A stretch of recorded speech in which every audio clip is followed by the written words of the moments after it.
मैं मंजू भारद्वाज आप सबों का स्वागत करती हूँ अपने चैनल मंजू भारद्वाज कृष्ण प्रिया पर। आज अपनी नई कविता के साथ उपस्थित हूँ जिसका शीर्षक है वो कौन सा युग था।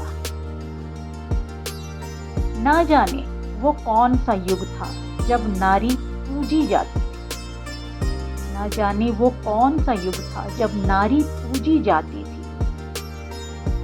वेद पुराणों ने यह द्वापर की गाथा हमें सुनाई थी। वेद पुराणों ने द्वापर की गाथा हमें सुनाई थी। दुर्योधन ने भरी सभा में ये ललकार लगाई थी, वस्त्रहीन करो दासी को, वस्त्रहीन करो दासी को, सभा में नंगा नाच नचाओ, केस खींच कर इस दुष्टा को मेरी जंघा पर बैठाओ। भीष्म पितामह द्रोण सभा में सारे गुरुजन मौन थे।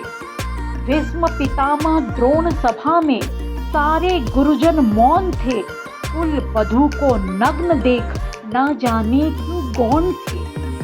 केस खींचकर दुशासन ने जब द्रौपदी को घसीटा था, केस खींचकर दुशासन ने जब द्रौपदी को घसीटा था, क्यों नहीं गुरुवर ने उठकर दुशासन को पीटा था। क्यों नहीं किया बहिष्कार सभा का, क्यों नहीं की कुटाई थी, क्यों नहीं भीष्म पितामह ने फिर कोई कसम उठाई थी। क्यों नहीं विदुर ने उठकर अपनी नीति बताई थी, क्यों नहीं भीम ने वहां अपनी गदा उठाई थी। चीर हरण हो रहा सभा में द्रौपदी हो रही थी नग्न, क्या मौन सहमति थी सबकी, क्यों देख सभा थी चीर मग्न। ये कैसी सृष्टि थी द्वापर की, युग ने कैसा परिहास किया। माता पिता गुरु के समक्ष नारी का उपहास किया। क्यों पूजूं मैं उस युग को, क्यों पूजूं मैं उस युग को जिसे संस्कार का ज्ञान नहीं, जिसने अपनी कुल वधू का सभा में रखा मान नहीं।